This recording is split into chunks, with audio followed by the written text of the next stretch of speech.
दोस्तों नमस्कार। जब से चाइना ने रेयर अर्थ पर प्रतिबंध लगाए हैं, हर देश के लिए मुसीबतें बढ़ गई। लेकिन अब सवाल इस बात का है कि क्या ये प्रतिबंध चाइना के फायदे में रहेंगे? आज हम इसी की चर्चा करेंगे। क्योंकि जब भी कोई प्रतिबंध लगता है तो दुनिया उस विषय पर सोचने के लिए मजबूर हो जाती है। अभी तक सब ठीक चल रहा था, किसी को टेंशन नहीं था, चाइना से सप्लाई आती थी, लोग इस्तेमाल करते थे। कोई दिमाग नहीं लगाता था कि कल को अगर चाइना ने ये रोक दिया तब क्या होगा। चाइना ने प्रतिबंध लगाकर सबको जगा दिया है। अब क्या ये चाइना के फायदे में होगा या नुकसान में, आज हम इसकी चर्चा करें। इसलिए दोस्तों, इस वीडियो को अंत तक देखिएगा। बहुत ही इंटरेस्टिंग डायमेंशंस है इस रेयर अर्थ टेक्नोलॉजी के, जिसकी चर्चा मैं आपसे करूंगा। और इस वीडियो को शेयर भी करिए ताकि लोगों को पता रहे कि जिस तरह से दुनिया बदल रही है, नई टेक्नोलॉजीज आ रही हैं, नई चुनौतियां क्या हैं और इसमें बिजनेस अपॉर्चुनिटीज और एम्प्लॉयमेंट अपॉर्चुनिटीज भी निकल सकती हैं। इसीलिए इस कॉम्प्रिहेंसिव डिस्कशन को देखने के लिए अंत तक जरूर देखिएगा। इस वीडियो को शेयर करिए, चैनल को सपोर्ट करिए और लाइक भी करिए। दोस्तों, एक अगर हम डेटा देखें तो दुनिया में करीब 10 बिलियन डॉलर के आसपास आज की तारीख में रेयर अर्थ का एक्सपोर्ट होता है। और ज्यादातर अगर देखें तो ये जाता है चाइना से। टोटल करीब 48,000 से 50,000 टन के आसपास रेयर अर्थ प्रोडक्ट्स दुनिया में ट्रेड होते हैं। ये बहुत बड़ी संख्या नहीं है। आप कहेंगे 50,000 टन तो कुछ भी नहीं हुआ, मिलियंस ऑफ टन के बाकी मिनरल होते हैं, इसीलिए इसको रेयर अर्थ कहा जाता है। और इसमें जो खासियत है वो बाकी जो मिलियंस ऑफ टन्स में मटेरियल बिकता है उसमें नहीं है, इसीलिए इनकी वैल्यू बहुत ज्यादा है। अब चाइना ने इन पे प्रतिबंध लगा दिया। अब होगा क्या? अब होगा ये कि पूरी दुनिया को जागना पड़ेगा कि अब हम कहां से लाएं। और सबसे इंपॉर्टेंट बात, जब आप एम्बार्गो लगाते हैं तो सिर्फ खरीदार का तो नुकसान होता ही है, उसका प्रोडक्शन रुक जाता है, लेकिन जो कंपनियां बेचना चाहती हैं तब उसको कौन बेचेगा? क्योंकि आपका डोमेस्टिक कंजम्पशन जो है वो लिमिटेड है। या तो आप सारा घर में कंज्यूम करके फिनिश प्रोडक्ट्स बेचें, वो संभव नहीं है, क्योंकि बाकी कंट्रीज भी एम्बार्गो लगा सकते हैं, बाकी कंट्रीज भी कस्टम ड्यूटीज लगा सकते हैं आपके फिनिश प्रोडक्ट्स पे। तो बहुत कुछ हो सकता है। इसीलिए चाइना को इस बात को समझना होगा कि 10 बिलियन डॉलर के आसपास जो एक्सपोर्ट कर रहे हैं, करीब 50,000 टन, उनके करीब 3 लाख वर्कर्स इस काम में लगे हुए हैं।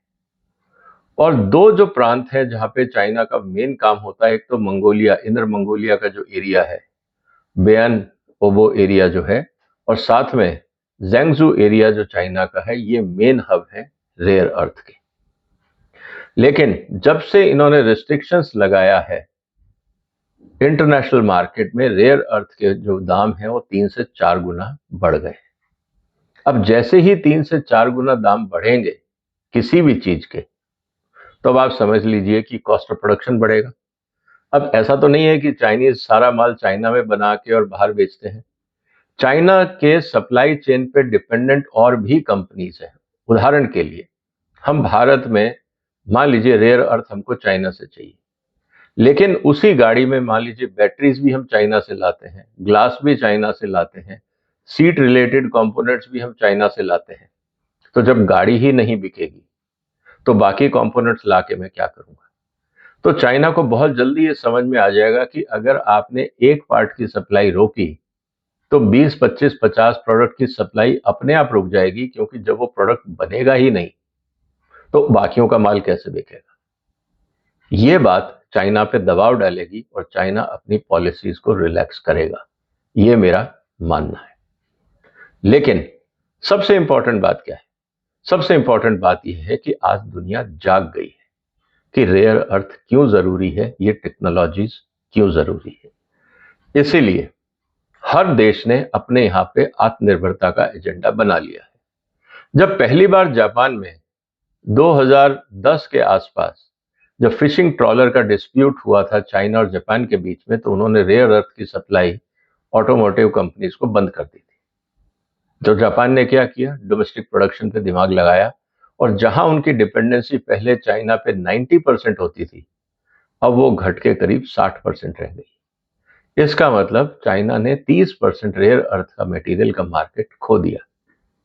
लेकिन अब क्योंकि ये पूरी दुनिया में हंगामा हुआ है, तो हर देश अब रेयर अर्थ में आत्मनिर्भरता की सोच रहा है। और ऑस्ट्रेलिया के पास भी है, अमेरिका के पास भी टेक्नोलॉजीज हैं। तो ये अब लग गए हैं कि हम किस तरह से उसको बाईपास करें। इसके अलावा साथ ही साथ एलन मस्क की जैसे कंपनियां हैं, उन्होंने अब ये काम शुरू कर दिया है कि हमें रेयर अर्थ के बगैर ऐसा क्या मैग्नेट बनाए कि हमें रेयर अर्थ की जरूरत नहीं हो।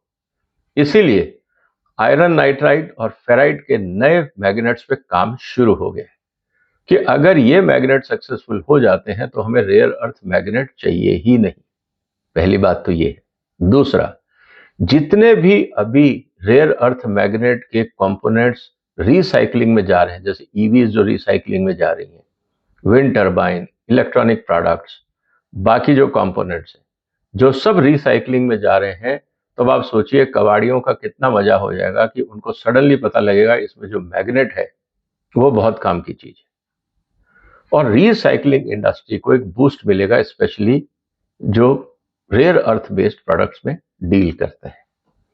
और सबसे इंपॉर्टेंट बात इसके साथ ये भी आती है कि वर्ल्ड में एक रीअलाइनमेंट शुरू हो जाएगा। अब जहां तक बात है भारत की, अब भारत को क्या करना चाहिए, इस पे अब हम चर्चा करेंगे।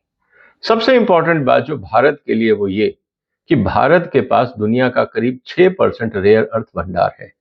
6.9 मिलियन टन रॉ मटेरियल हमारे पास है और हमने अभी तक उसका एक्सप्लोरेशन कितना किया है, मात्र 3,000 टन। मतलब दिन भर में आप एक ट्रक ही निकालते हैं, जबकि आप सैकड़ों ट्रक निकाल सकते हैं। तो भारत सरकार को जागना होगा कि कुछ किया जाए और इसके लिए कंपनी भी बनाई गई है। डिपार्टमेंट ऑफ एटॉमिक एनर्जी के अंदर इंडियन रेयर अर्थ लिमिटेड जो कंपनी है वो भारत की है, लेकिन अभी तक उन्होंने कोई ऐसा बड़ा काम नहीं किया जिससे भारत आत्मनिर्भर हो जाए।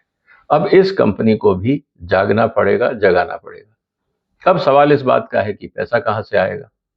मुझे लगता है कि इसमें दोनों ऑप्शन है, या तो भारत सरकार और भारत की बड़ी कंपनियां रिलायंस, अडानी, अंबानी सब मिलके रेयर अर्थ इंडस्ट्रीज के साथ मिलके एक कॉम्प्लेक्स डेवलप करें जो नेशनल इंटरेस्ट का हो। उसमें भारत सरकार अपनी भागीदारी रखे और हर बड़ी कंपनी को बोले उसमें आप इक्विटी लें, ताकि सबका उसमें स्टेक रहे।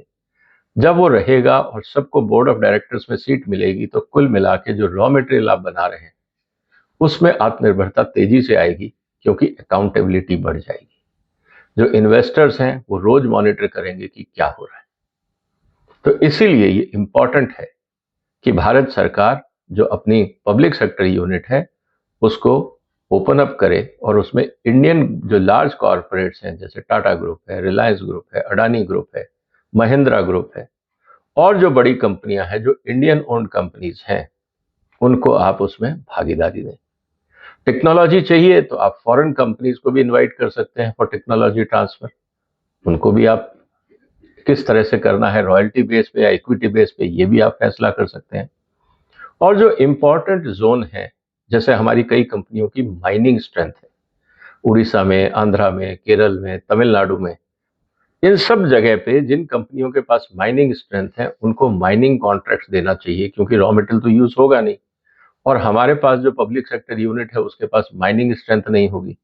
तो प्राइवेट सेक्टर कंपनियों को माइनिंग में राइट्स देकर रेयर अर्थ की माइनिंग कराई जाए और रिफाइनरी के लिए प्राइवेट सेक्टर को इन्वॉल्व किया जाए। मुझे लगता है इससे भारत बहुत तेजी से आत्मनिर्भर होने की दिशा में आगे बढ़ पाएगा।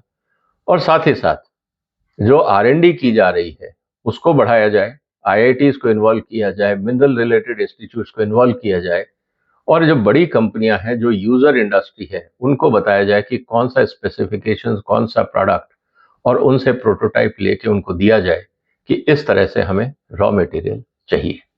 क्योंकि आने वाले दिनों में इससे भारत तो आत्मनिर्भर होगा ही होगा।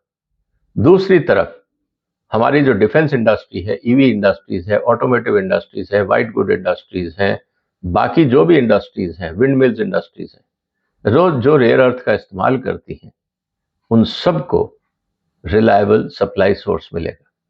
और सबसे इंपॉर्टेंट बात, जब हम बात करते हैं चाइना प्लस वन की, तो भारत वो वन वाली जगह को अच्छी तरह से अपने कब्जे में ले सकता है, क्योंकि एक तो इंपॉर्टेंट डोमेस्टिक मार्केट हमारे पास है, साथ ही साथ हम उसका एक्सपोर्ट ओरिएंटेड अप्रोच भी बना सकते हैं। और यहाँ पे ग्लोबल पार्टनरशिप, भारत की जो रिलायबिलिटी है इंटरनेशनल सप्लाई चेन में, वो भी बढ़ सकती है।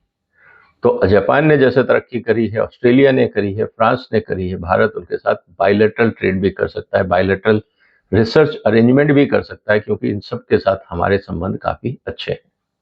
तो ये हमें एक स्ट्रेटेजिक एज देगा for technology transfer, for manufacturing and for industrial development. और इसके साथ ही जो अल्टरनेट प्रोडक्ट्स हैं, जो अल्टरनेट एरिया ऑफ रिसर्च है, उस पे भी भारत को सपोर्ट मिलेगा। तो मुझे लगता है कि जैसे मेक इन इंडिया एजेंडा है ईवीज के अंदर, उसमें रेयर अर्थ को एक क्रिटिकल कंपोनेंट मान के इस पे फोकस होना चाहिए। डीआरडीओ को पता है कि डिफेंस में रेयर अर्थ की बहुत रिक्वायरमेंट्स है, तो एक क्रिटिकल टेक्नोलॉजी मान के इस पे फोकस होना चाहिए। Bhabha atomic centre, space research, ये सारी संस्थाएं ऑलरेडी भारत में काम कर रही हैं। लेकिन साथ ही साथ जो हमारा भारत सरकार का ऑटोमोबाइल रिसाइकलिंग प्लान है, उसमें ये मैंडेटरी कर देना चाहिए कि कोई भी रेयर अर्थ कंपोनेंट डिस्कार्ड नहीं होगा। जब तक ये रेगुलेशन नहीं आएगा, जब तक ये रूल नहीं आएगा, तो जितने भी स्क्रैपर्स हैं, चाहे वो रोड साइड हो चाहे ऑर्गेनाइज्ड हो, उनके लिए रूल होना चाहिए कि कोई भी व्यक्ति रेयर अर्थ मटेरियल को भारत सरकार को जमा कराएगा और उसका रेट भी निकाल दे। अगर मान लीजिए कबाड़ में वो चीज बिकती है 100 रुपए किलो, तो भारत सर अगर उसको 150 रुपए किलो करे, तो सारे कबाड़ी वो रेयर अर्थ कंपोनेंट्स निकाल के भारत सरकार का एक जो कलेक्शन सेंटर है वहां लाके डिपॉजिट कर देंगे। और ये बाय रूल होना चाहिए, ताकि पूरे देश में जो भी रेयर अर्थ कंपोनेंट्स रिसाइकिल में जा सकते हैं, उनको कलेक्ट किया जाए और सप्लाई साइड को काफी तेजी से बढ़ाया जाए। मुझे लगता है इससे भारत में इन्वेस्टमेंट्स भी आएगा, हमारे यहाँ रिसर्च के नए डायमेंशंस भी खुलेंगे, प्रोडक्ट डेवलपमेंट भी होगा, स्किल डेवलपमेंट भी होगा, हमारे यहाँ से एक्सपोर्ट बढ़ेगा, भारत का दुनिया में एक स्ट्रेटेजिक अलायंस इंप्रूव होंगे, और टेक्नोलॉजी ट्रांसफर के मामले में भी भारत को काफी हेल्प मिल सकती है। इसीलिए मेरा तो यही कहना है दोस्तों कि माइनिंग में भारत के पास माइंस हैं, रॉ मटेरियल है, माइनिंग स्ट्रेंथ में माइनिंग कंपनीज को इन्वॉल्व करें, प्रोसेसिंग में जो यूजर इंडस्ट्री और बड़े इंडस्ट्रियल हाउस हैं उनको इन्वॉल्व करें, क्योंकि वो बहुत सारे, अब जैसे टाटा स्टील है, उनको माइनिंग का एक्सपीरियंस है, आपके पास जिंदल है, आपके पास हिंडाल्को है, आपके पास बाकी बड़ी बड़ी कंपनियां हैं जिन सबका माइनिंग में इंटरेस्ट है, उनके लिए एक बहुत बड़ी अपॉर्चुनिटी हो सकती है। हिंदुस्तान जिंक है, हिंदुस्तान कॉपर है, तो ऐसी बहुत सारी कंपनियां हैं जो कंट्रीब्यूट कर सकती हैं। उसके बाद अगर उससे प्रोडक्ट बनता है, प्यूरिफिकेशन होता है, तो कंपोनेंट मैन्युफैक्चरिंग के लिए जो हमारी ऑटोमोटिव कंपोनेंट इंडस्ट्री है उसको इन्वॉल्व किया जाए, और साथ ही साथ जो रिसाइकलिंग, जैसा मैंने कहा कि उसको मैंडेटरी कर देना चाहिए। और भारत, क्योंकि जब रेयर अर्थ पे काम कर रहा है, दुनिया को चाइना का अल्टरनेट चाहिए, तो आप इसको एक डिप्लोमेटिक लिवरेज की तरह यूज करके इन्वेस्टमेंट भी ला सकते हैं, स्ट्रेटेजिक पार्टनरशिप भी ला सकते हैं। उम्मीद है दोस्तों भारत सरकार इस अपॉर्चुनिटी का फायदा उठाएगी, और आने वाले दिनों में बहुत तेजी से इस पे काम होगा, क्योंकि अपॉर्चुनिटीज बहुत बड़ी है, बहुत यूनिक है।